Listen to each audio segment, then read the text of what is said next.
শিল্পী বন্ধু দৃশিতাকে এবং তার সঙ্গে ধন্যবাদ জানাই নৃত্যশিল্পী বন্ধু সাগরকে।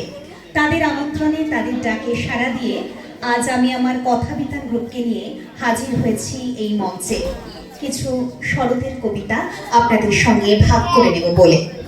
আর কয়েকদিন বাদেই পুজো, মা আসছেন মর্তে, সমস্ত অশুভ শক্তিকে বিনাশ করতে মায়ের আগমন। আর এই সময়টা আমাদের মন সকলেরই খুশি খুশি হয়ে ওঠে, আনন্দে মেতে ওঠে। বিশেষ করে কচি কাচারা এই সময় পুজোর আনন্দটাকে ভীষণভাবে উপভোগ করার চেষ্টা করে এবং শরতের আকাশে সাদা মেঘ, শরতের নীল আকাশ, কাশফুল, স্নিগ্ধ নদী এসব দেখলে আমাদের মনেই হয় যে আর কদিনের মধ্যেই মা আসছেন আমাদের মর্তে। ছুটির আনন্দে আমরা ওই পুজোর 4টে দিন ভাগ করে নিই একদম নিজেদের মতো করে। এই ছুটির আমেজকে ধরেই শরতের কিছু কবিতা দিয়ে আমাদের কবিতা কোলাজ। শরৎ তোমার অরুণ আলোর অঞ্জলি। শরৎ তোমার অরুণ আলোর অঞ্জলি, ছড়িয়ে গেল ছাপিয়ে মোহন অঙ্গুলি। শরৎ তোমার শিশির ধোয়া কুন্তলে, বনের পথে লুটিয়ে পড়া অঞ্চলে। আজ প্রভাতের হৃদয় ওঠে চঞ্চলি। মানিক গাথা ওই যে তোমার কঙ্কনে, ঝিলিক লাগায় তোমার শ্যামল অঙ্গনে। কুঞ্জ ছায়া গুঞ্জরণের সঙ্গীতে, ওরা ওরায় একই নাচের ভঙ্গিতে। শিউলি বনের বুক যে ওঠে আন্দোলি।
আমি তোমার চশমা পরা বুড়ো ঠাকুর দাদা, বিষয় কাজের মাকড়সাটার বিষম জালে বাঁধা।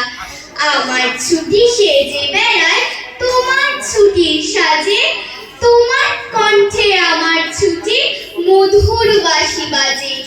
আমার ছুটি তোমারই ওই সফল চোখের নাচে, তোমার ছুটির মাঝখানিতে আমার ছুটি আছে। তোমার ছুটি খেয়াবে শরৎ এলো মাঝি, শিউলি শিউলি কানন সাজায় তোমার শুভ্র ছুটির সাজি। শিশির হাওয়া শিশিরিয়ে কখন রাতারাতি, হিমালয়ে থেকে আসে তোমার ছুটির সাথী। আশ্বিনের এই আলো এলো ফুল ফোটানো ভোরে, তোমার ছুটির রঙে রঙিন চাদর খানি পরে। আমার ঘরে ছুটির বন্যা তোমার লাফে ঝাপে, কাজকর্ম হিসাব কিতাব থর থরিয়ে কাঁপে। গলা আমার জড়িয়ে ধরো, ঝাঁপিয়ে পড়ো কোলে, সেই তো আমার অসীম ছুটি প্রাণের তুফান তোলে।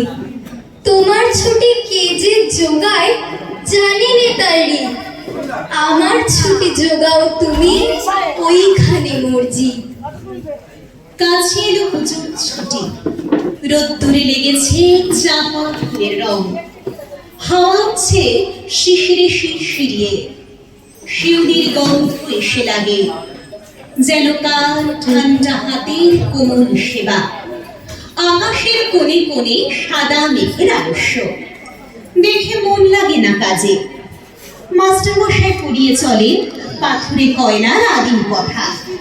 ছেলেটা বেঞ্চিতে পা দোলায়, ছবি দেখে আপন মনে। কমল দিঘির ফাটল ধরা ঘাট আর ভঞ্জদের পাঁচিল ঘেঁষা আতা গাছে ফলে ভরা ডাল। আর দেখে সে মনে মনে তিসির খেতে গোয়াল পাড়ার ভিতর দিয়ে রাস্তা গেছে এগিয়ে বেঁকে হাটের পাশে নদীর ধারে। কলেজের ইকোনমিক্স ক্লাসে খাতায় ফর্দ নিচ্ছে টুকে চশমা চোখে মেডেল পাওয়া ছাত্র।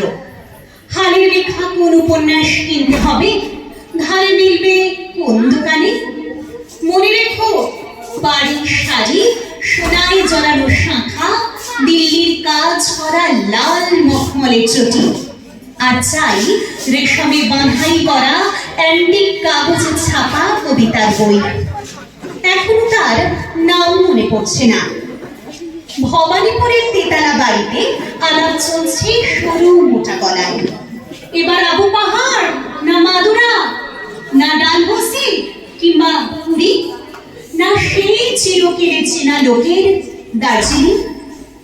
আর দেখছি সামনে দিয়ে স্টেশনে যাবার রাঙা রাস্তায় শহরের দাদুন দেওয়া দড়ি বাঁধা ছাগল ছানা 5 টাকা 6 টাকা করে। তাদের নিষ্ফল কান্নার স্বর ছড়িয়ে পড়ে কাশের ঝালুর দোলা শরতের শান্ত আকাশে।